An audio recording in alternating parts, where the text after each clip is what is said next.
Welcome back to my channel. I am the homeschool mom of 3, and today I'm going to talk about just the different options that you have to homeschool, different resources, and kind of like the pros and cons of it basically. And at the end, I'll tell you what I'm kind of leaning towards doing.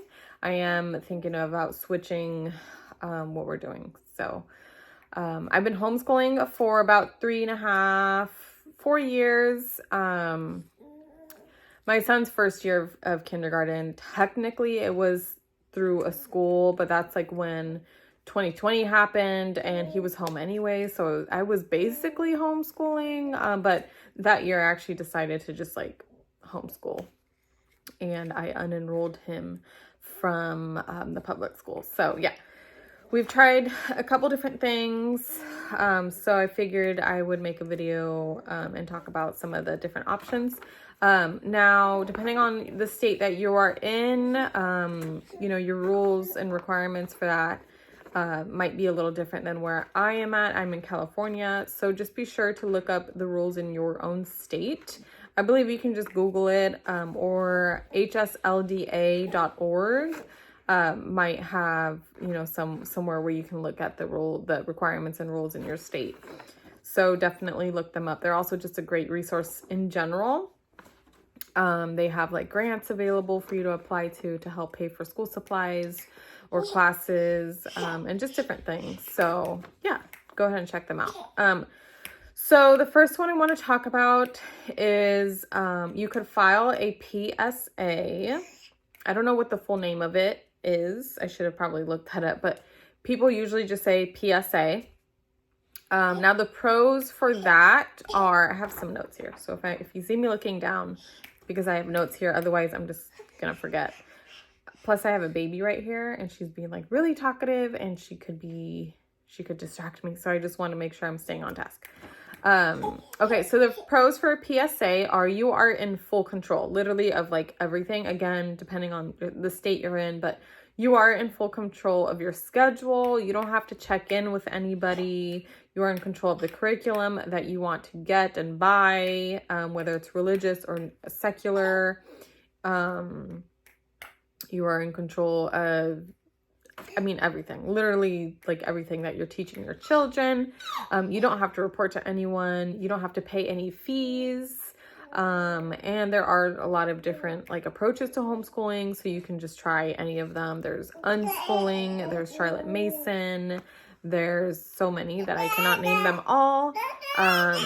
So yeah, some of the cons are lack of accountability. If you are somebody that needs somebody to tell you what you need to be doing, when it needs to be due, how you need to do it, or like have that schedule, or just have somebody telling you like, you're doing good, or, you're missing something, a subject or whatever. You will not have that if you're just filing a PSA. It could also be hard to find a consistent community, consistent friends, because, everyone just has their like own schedules. So it could be hard to find like the same families to like meet every week, once or twice a week, or even every other week. So there's that.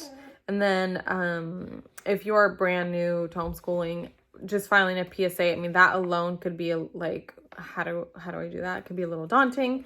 And also, like it could be hard to figure out how to homeschool, when to start, what curriculum to use, all that. But there is YouTube, there are resources out there, there's books you could read. I just read 2 different books that have been just really helpful, even 3-4 years into homeschooling.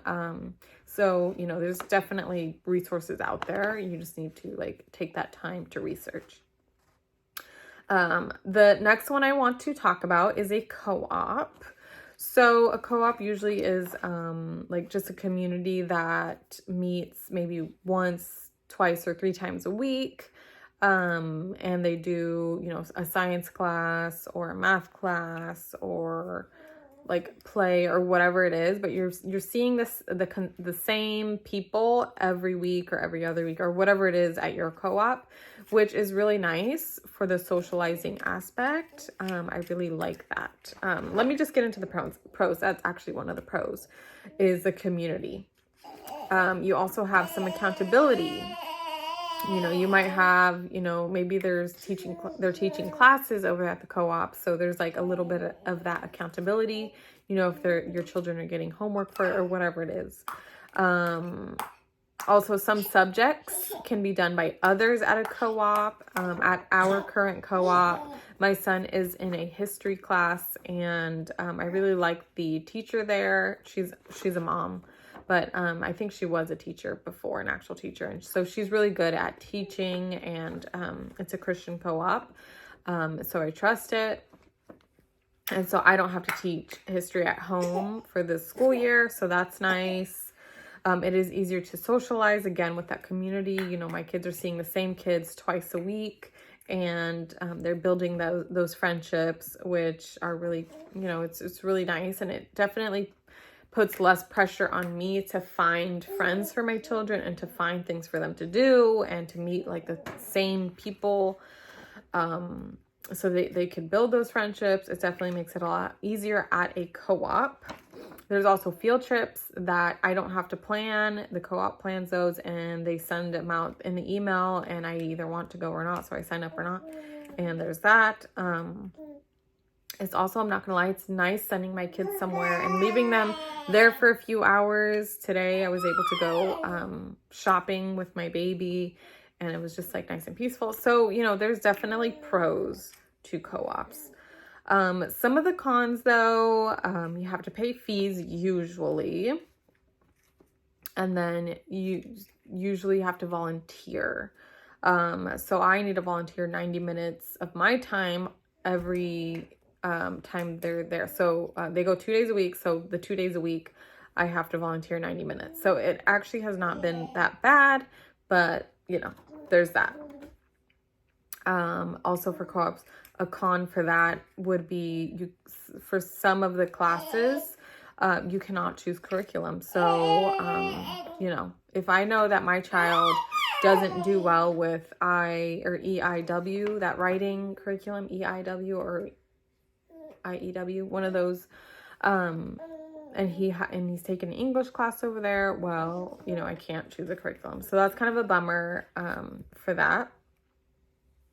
Another con, I had it in the pro, but it could also be a con. I mean, time apart, you know, I don't know. It just depends on like your thoughts and feelings on that, but that could be a pro, it could be a con. So just, I put it in both because for the con, I put it in that too because the time apart, like, well, I don't know how their day is going. I mean, for my third grader at least, like I ask him how his day is going, and it's like he forgets. I'm like, what did you learn? What'd you guys do? And he just like forgets, so he doesn't really like talk to me, and I don't really like that because I want us to be, you know, still close, and I want to know what's going on in his day. So that could be a con, and it's kind of a con for me definitely this school year. So there's that. And then the co-ops could be a hit or miss, honestly. Some of the classes you might not like. Some of them just won't like work with your child. Like what I mean is like just the curriculum, or maybe your child learns a certain way, and you know, there's that. And with a lot of kids being in the class, maybe they're not getting that one-on-one attention to like learn that math that they need to learn, or whatever. I mean, whatever it is, every co-op is a little bit different. I'm talking mostly like about the co-op that my kids are going to. It's kind of hit or miss with certain classes and subjects. And also all of the teachers are actually volunteer parents.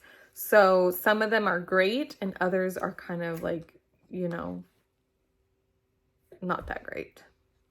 And so, yeah, those are the cons for that. And then I want to get into the charter. So in my state, there is an option for a public homeschooling like charter. where I could register them. Technically, they would be they would be going through a public school, but they are homeschooling. And let's see. The pros for that is they send you money. Well, they don't like send you like a check, but they give you money to cover supplies for school. Pencils, sharpeners, curriculum, books, like printers. I mean, you know, all like the office supplies, stuff like that. And on top of that, it could cover things in the community like dance classes, art classes, music classes, tutoring, so many different options. And in my state, with this specific charter, they give a lot of money too per child. So there's that. That's definitely a pro. There's accountability. If you're somebody that needs that accountability, you would have that here. Usually with this charter, I believe you meet at least once a month for an hour and you just talk about how things are going and all that. You would also have to upload, this could be actually a con, but you would have to upload some work samples either daily or at least once a month, just depending on the charter that you go with. There's like a schedule, but of course, again, you're homeschooling, so like you technically create your own schedule at home, but like you would have, you know, some like boundaries of like a schedule that, okay, this needs to get done, you know, you need to be doing this. So there's that accountability is what I mean. You still get to be flexible with your time, obviously. You still get to be flexible with how many subjects your child does a day, stuff like that. And you can choose your curriculum. The only thing with going through a public homeschooling charter, you know, program is you cannot use those funds to cover anything religious. So if you are a Christian like I am, I do not use those funds to cover my kids, you know, language arts or books. Usually I pay for that myself because I want I'm teaching my kids the biblical worldview of, you know, the world. So I cover those fees, or those, you know, those books, that curriculum, and then everything else that, I don't need to do that, I use the funds. So for the school supplies and all that, I would use the funds for that and for classes in the community. So there's that. Lots of vendors in my area too, which is really nice. And the last pro for this one would be you don't have to volunteer. So that's really nice, not having to volunteer somewhere. Some cons is, you know, there are extra steps with having to upload work samples either daily or a couple times a week or a month, just depending. You have, you know, the meeting, that could be a con, meeting with the teacher, you know, not the teacher, but like your helper through the charter. That could be a con, you know, taking an hour out of your month. It doesn't seem like a lot, but if you have, you know, kids and your life's busy, that, I mean, it's kind of a lot. Another con, I talked about this, is not being able to use the funds for anything that has any, religion in it. So any like Christian curriculum or anything like that. And the last con is that you need to work harder to find your consistent community, because similar to the PSA with, you know, the charter, the homeschooling, a charter, you are homeschooling, you're home, you're not with a co-op. So, you need to like work harder to find social, not really to like find social things for your kids to do, but like to find that community, those kids, those families that you can see consistently, you know, maybe once a week, twice a week, or every other week, because everyone has their own schedules and doing their own thing. It could be kind of hard to find that. But it's definitely possible. And I've learned throughout the years that, you know, it's possible. And at the end of the day, you know, friends come and go, but families forever. And so, you know, you're going to make friends and sometimes they'll stick and sometimes, you know, you just kind of grow apart, and that's okay. And I want my kids to know that that is okay. But obviously I still want them to have, you know, their friendships. So it's just that fine balance. that is, it just, with doing it this way, homeschooling this way, you just really need to work hard to like make sure that they're able to have those opportunities to make those friendships and develop those friendships, basically. Let me just get her because she is just learning how to crawl. So she was just like on her belly, and she does not like to be on her belly for that long. So what are we doing this year? So we have tried the co-op. My kids are currently in a co-op right now, and there are definitely things I like and things I don't like. I kind of mentioned them in the pros and cons section of that. I've tried the homeschooling charter program where they give you the funds and all that. And honestly, that was really amazing. But I did that when I was like first homeschooling. And so like finding friendships was really hard. I didn't really know like how to do that. So now that I'm basically, my 4th year in, I kind of have a better idea. Plus my children have made friends in the community through the co-ops and through just church and stuff, that I feel more confident that if I were to just go through the charter again, that I would be able to, meet up with their friends, that my kids would be able to meet up with their friends, and like they would still have those friendships, and yeah, so they are with the co-op this school year. It's been, okay this school year. My kids like it. Like I said, there's things that I like and things that are, I don't really like. But I'm honestly leaning more towards going through the homeschooling charter public school, and just homeschooling them at home, and just the funds that they give is just like, would it be really helpful with being able to buy all of the school supplies, the office supplies, and paying for my daughter's dance and art classes and my son's art classes and music class. And it would just be really helpful. So I think I am going to go through the charter and go from there. So we're just taking it year by year, and I'm not overly stressing about it. I've tried also going through like a hybrid school, and it was good, but it's definitely more like a school, so I have like no control over the curriculum. It was all like Christian based, but like, it's just, that's not what I want. I want my kids to be, honestly, I just want something different for my kids. So what I want is just to homeschool them and have them here with me at home. Of course, we're going to go out for field trips and activities and meeting with friends. But yeah, I just want that time with them because they grow so fast, and I just want to enjoy every second, basically. So that's what we are most likely going to do. I actually already have them registered for the charter school.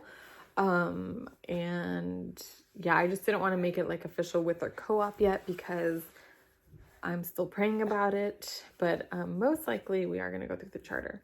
So I hope you found this video helpful. I'm going to make another video on different books that I recommend for homeschooling and just for fun, basically. That will be a separate video, but yeah. Definitely stay tuned, like the video if you found it helpful, and thank you so much for watching. Bye.